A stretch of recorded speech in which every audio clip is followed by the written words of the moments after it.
का नाम था सुंदरपुर, जहां साधारण से लोग साधारण जीवन जीते थे।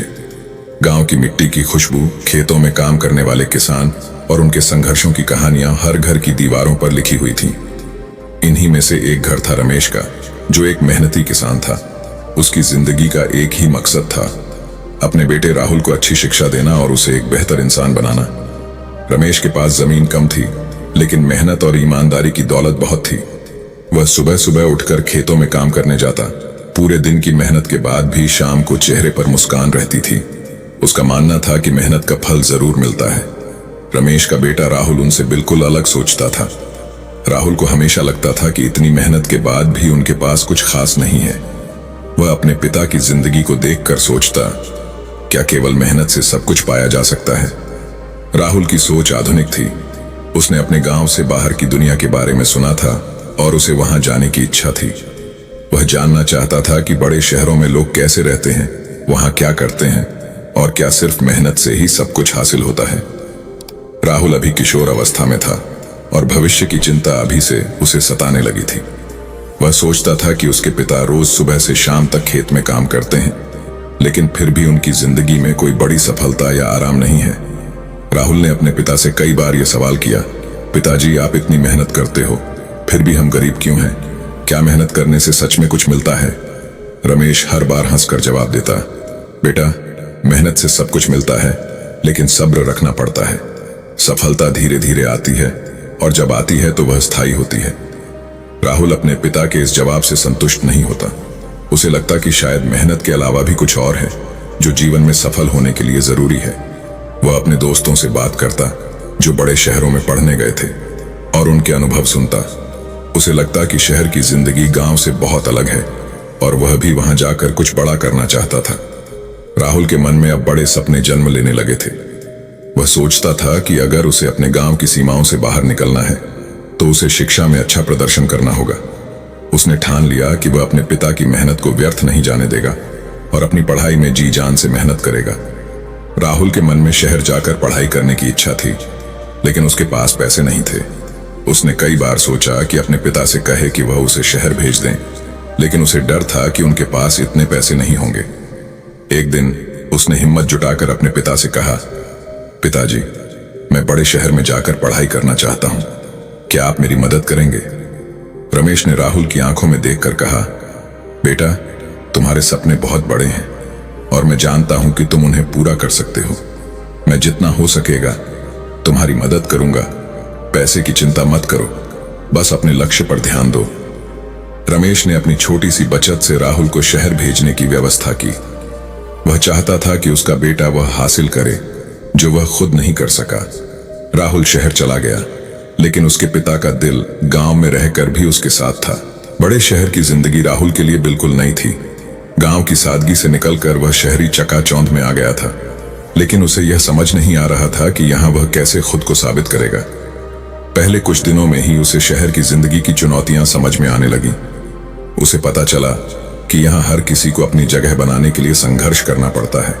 शुरुआत में उसे अपने साथियों के मुकाबले खुद को कमजोर महसूस हुआ, लेकिन हर रात जब वह थका हारा घर लौटता तो अपने पिता की बातें उसे याद आती। रमेश ने उसे सिखाया था कि मेहनत से कभी हार नहीं माननी चाहिए। यह बात राहुल के दिल में एक चिंगारी जला चुकी थी। शहर में कुछ महीनों के बाद राहुल के पास बहुत सारे सवाल थे। वह सोचता था कि क्या वह सही दिशा में जा रहा है, क्या उसका निर्णय शहर आने का सही था।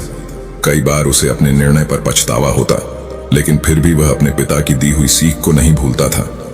राहुल का संघर्ष अब केवल पढ़ाई तक सीमित नहीं था। उसे अपने जीवन की दिनचर्या और खर्चों का भी ध्यान रखना पड़ता था। कई बार वह इतना थक जाता था कि उसे लगता कि वह हार मान ले, लेकिन हर बार जब वह अपने पिता से बात करता, रमेश उसे नई उम्मीद और प्रेरणा देते। रमेश ने एक दिन राहुल से फोन पर कहा, बेटा याद रखो, जो सबसे ज्यादा संघर्ष करता है वही सबसे बड़ी सफलता पाता है। तुम्हारी मेहनत बेकार नहीं जाएगी, बस धैर्य रखो और अपने लक्ष्य पर ध्यान केंद्रित करो। समय बीतता गया और राहुल ने धीरे धीरे अपनी पढ़ाई में अच्छा प्रदर्शन करना शुरू कर दिया। उसने कई प्रतियोगिताओं में हिस्सा लिया और वहां अपनी प्रतिभा का लोहा मनवाया। उसकी मेहनत अब रंग लाने लगी थी। एक दिन उसके कॉलेज में एक बड़ी कंपनी से नौकरी के लिए ऑफर आया। राहुल ने उस नौकरी के लिए आवेदन किया और उसे इंटरव्यू के लिए बुलाया गया। राहुल ने इंटरव्यू में बेहतरीन प्रदर्शन किया और उसे नौकरी मिल गई। यह उसकी जिंदगी का सबसे बड़ा मोड़ था। उसे विश्वास नहीं हो रहा था कि उसकी मेहनत का फल आखिरकार उसे मिल गया है। उसने तुरंत अपने पिता को फोन किया और कहा, पिताजी, मुझे नौकरी मिल गई है। आपकी दी हुई शिक्षा और मेहनत की सीख ने मुझे यह सफलता दिलाई है। रमेश की आंखों में आंसू आ गए। उसने कहा, बेटा, मैंने हमेशा तुमसे यही कहा कि मेहनत और सब्र का फल मीठा होता है। आज तुमने मुझे गर्व महसूस कराया है। राहुल की नौकरी में अच्छे खासे पैसे मिलते थे और वह अब अपने जीवन में सफल हो चुका था। कुछ साल बाद उसने सोचा कि वह गांव लौटकर अपने पिता से मिले। गांव पहुंचते ही उसने देखा कि उसके पिता अब भी खेतों में काम कर रहे हैं। यह देखकर राहुल हैरान रह गया। उसने अपने पिता से पूछा, पिताजी, अब तो हमारे पास पैसे हैं, आप खेतों में काम क्यों कर रहे हो?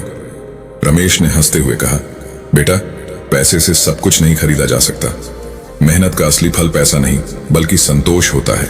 मुझे खेत में काम करने में सुकून मिलता है और यही मेरी असली कमाई है। राहुल यह सुनकर सोच में पड़ गया।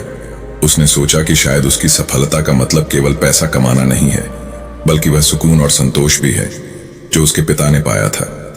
यह बात राहुल के जीवन को एक नई दिशा देने वाली थी। राहुल अब अपने पिता के साथ गांव में कुछ समय बिताने लगा। एक दिन जब वह खेत में अपने पिता के साथ बैठा था, उसने कहा, पिताजी, आपने मुझे सिखाया कि मेहनत और सब्र का फल मीठा होता है, लेकिन अब मैं समझ गया हूं कि असली सफलता केवल पैसा कमाने में नहीं है, बल्कि वह सुकून और संतोष में है जो आपने पाया है। रमेश ने मुस्कुराते हुए कहा, बेटा, जीवन में पैसा जरूरी है, लेकिन उससे भी जरूरी है आत्मसंतोष। मेहनत से जो कुछ भी मिलता है उसका असली मतलब तब समझ आता है जब हम उसमें संतोष महसूस करते हैं। राहुल ने अपने पिता की इस सीख को गहराई से समझा और उसने निर्णय लिया कि वह अब सिर्फ पैसे के पीछे नहीं भागेगा, बल्कि अपने जीवन में संतोष और सुकून की तलाश करेगा। इस कहानी से हमें यह सीख मिलती है कि जीवन में मेहनत और संघर्ष का फल सिर्फ पैसा या सफलता नहीं होता, बल्कि असली सफलता व संतोष है जो हमें अपने काम में मिलता है।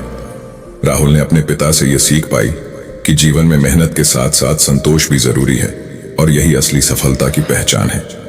वीडियो से अगर कुछ भी सीखने को मिला हो तो वीडियो को लाइक और चैनल को सब्सक्राइब जरूर करें। धन्यवाद।